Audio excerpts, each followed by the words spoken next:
ونبدي يومنا بالصلاة على محمد وآل محمد. هلا وبنات، شلونكم؟ شخباركم؟ إن شاء الله الجميع بأفضل حال.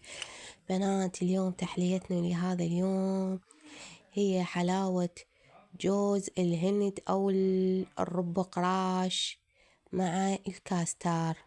بنات، تحلية طيبة وخفيفة ولذيذة. أول بداية الخطوات إنه خليت شوية زيت أو عندك حسب المتوفر، سمنة نباتي سمنة حيواني، تضيفينها بالطاوة يعني، وتظلين تحمسين جوز الهند مع الزيت أو مع السمنة أو مع الدهن، يعني مقدار قليل. أنا هسانة عندي يعني نص جلاس جوز الهند، وظليت أحمسه لحد ما ياخذ لونه الأشقر على ذهبي قدامكم حبايب، ياخذ اللون الأشقر يعني الأشقر أشقر خفيف يعني مو طوخ يعني.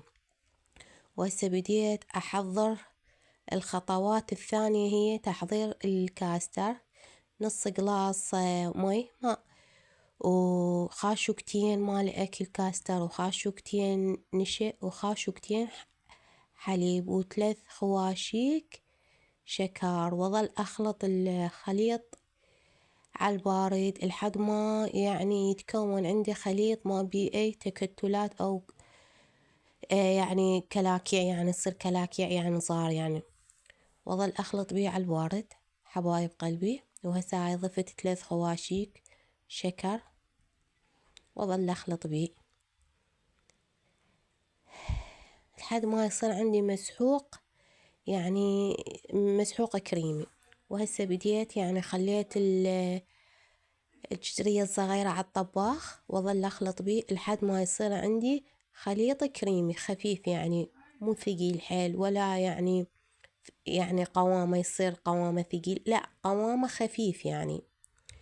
هاي قدامكم حبايب استوى عندي الخليط الكريمي. وهسه بديت ضفت الجوز الهند أو الرب قراش أو المبروش اللي حمسته على الطباخ، نص جلاس رب قراش حبايب قلبي. وهسه بديت ضفته على الخليط اللي سويته الكريمي، خليط كريمي هو الكاستر. وهاي قدامكم بديت ألابس الرب قراش مع الكاستر، شوفوا حبايب.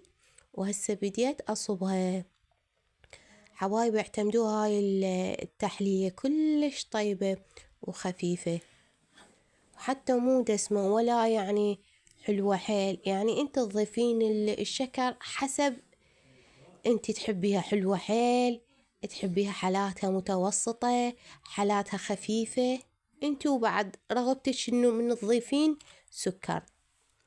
وهسه حبايب الزينة حسب الماعون، حسب المتوفر عندك، جوز أو الرب قراش أو فستق حلبي، حسب الموجود عندك. أنا كان عندي الموجود أو المتوفر عندي بالبيت هو المبروش، فضفته يعني تزينة التحلية. هاي قدامكم حبايب استوت تحليتنا وصبيناها، وضفت التزيين عليها. حلاوة كلش طيبة حبايب وخفيفة، وطعمها خيال خيال خيال حبايب. وهاي بديت ضقت الحلاوة يعني. وهسه حبايب هاي نهاية يومنا، أمسية أو قعدة أني وأختي حبايب، قهوة وشامية وكليتشة. حبيت أوثقها وياكم حبايب.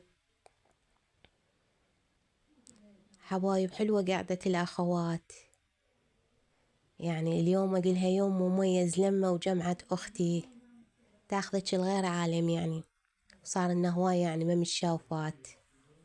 والحمد لله على كل حال حبايب، والله يديم علينا النعمة وعليكم، ويرزقنا خير الدنيا والآخرة حبايب.